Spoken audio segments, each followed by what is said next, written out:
90% कर्मचारी, शिक्षक व अधिकारी पुरानी पेंशन बहाली हेतु सहमति पत्र देकर हड़ताल करने का किया समर्थन। केंद्र व राज्य सरकार के कर्मचारी संयुक्त रूप से करेंगे हड़ताल। रिपोर्ट जमील अख्तर, वाराणसी। 28 नवंबर 2023। पूरे देश का कर्मचारी पुरानी पेंशन की बहाली के लिए विगत 10 वर्षों से आंदोलन कर रहा है, इसलिए कि केंद्र की सरकार ने जहां पूरे देश में पुरानी पेंशन व्यवस्था बंद करके नई पेंशन व्यवस्था केंद्र सरकार के कर्मचारियों को 1 जनवरी 2004 और उत्तर प्रदेश सरकार के 1 अप्रैल 2005 से लागू किया है, जो कहीं से कर्मचारियों के लिए लाभप्रद नहीं है, क्योंकि पुरानी पेंशन व्यवस्था में 60 वर्ष की अधिवर्ष पर प्रांतीय नेतृत्व के आह्वान पर सभी कर्मचारी हड़ताल पर जाने के लिए तैयार रहेंगे। जैसा कि आप लोग ओपीएस के लिए लगातार लड़ाई लड़ रहे हैं, लेकिन उसको माना नहीं जा रहा है, तो आगे क्या रणनीति होगी, किस तरह से अपनी बात को मनवाएंगे सरकार से?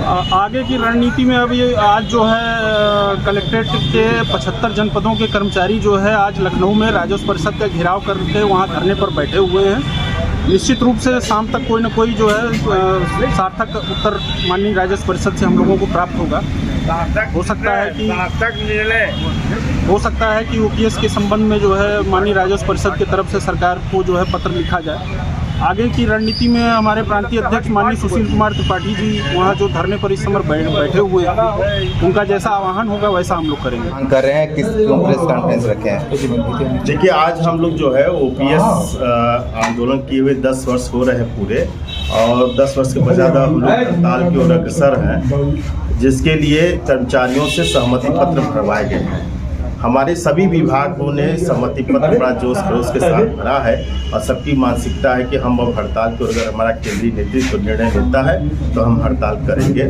इस परिवेश में बताते हुए बहुत हर्ष हो रहा है कि 90% कर्मचारियों ने अपने सहमति पत्र भरे हैं, जिसमें जो है सिंचाई विभाग, कोषागार विभाग, पीडब्ल्यूडी विभाग, विकास भवन के सारे कर्मचारी, कलेक्ट्रेट कर्मचारी संघ, विकास प्राधिकरण, जलकल और नगर निगम सहित जो है सारे विभागों के कर्मचारियों ने इसमें अपनी सहमति पत्र भर करके अपनी प्रतिबद्धता जताई। जो ये सहमति पत्र है, क्या राज्य कर्मी भी हैं और केंद्र कर्मी भी, दोनों लोग शामिल एक साथ हैं कि क्या कुछ है?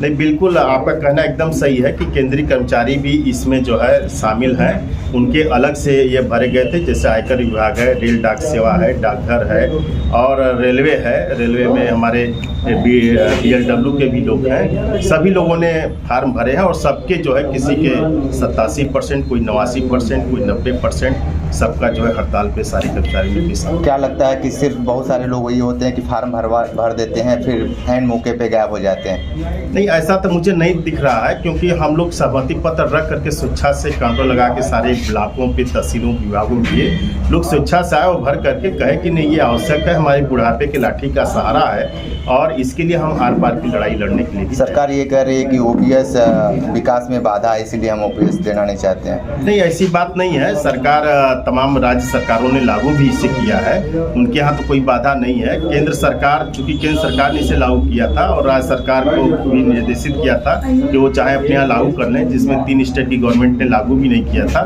लेकिन अब धीरे धीरे कुछ राज्य सरकारों ने इसे लागू किया। अलग बात है कि ये उसमें चुनाव इफेक्टेड जरूर हुआ है। क्या कारण था कि जो है आप लोगों को इतना बड़ा कदम उठाना पड़ा हड़ताल का?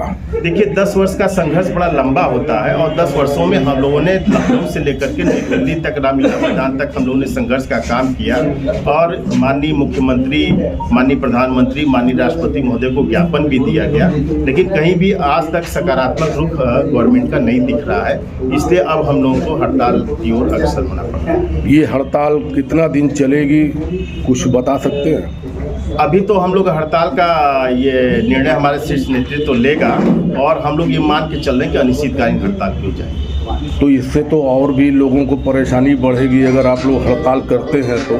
नहीं, परेशानी नहीं बढ़ेगी, क्योंकि जनता भी इस बात को समझ रही है। हम भी जनता है, हमारा भी परिवार पूरा परिवार है, सब कुछ जान रहा है कि 60 वर्ष की अधिवस्था आयु पूर्ण होने के बाद सेवानिवृत्त होंगे। सेवानिवृत्त के फलस्वरूप यदि 3000-4000 रुपये पेंशन मिलेगा तो उससे कैसे घर परिवार चलेगा। तो इससे आमजन का भी हमें सहयोग मिल रहा है। लोगों का कहना यह है कि जब जो है सांसद और विधान परिषद सदस्य और सदस्य विधानसभा को पुरानी पेंशन मिल रही है और वो लाखों रुपए, 3-3 लाख रुपए तक पेंशन पा रहे हैं, तो हम ये ये कर्मचारी को क्यों नहीं पेंशन मिलेगी। तो इस पे आम सहमति आम जन के साथ भी हमारी बन रही है। ये बात अलग है, सरकार अपना बात कह रही है, हम लोग अपनी बात कह रहे हैं, लेकिन सरकार एक बात मानने के लिए तैयार होगी। जब राज्य सरकारें मान रही तो केंद्र सरकार को मानने में कोई दिक्कत है। ठीक है।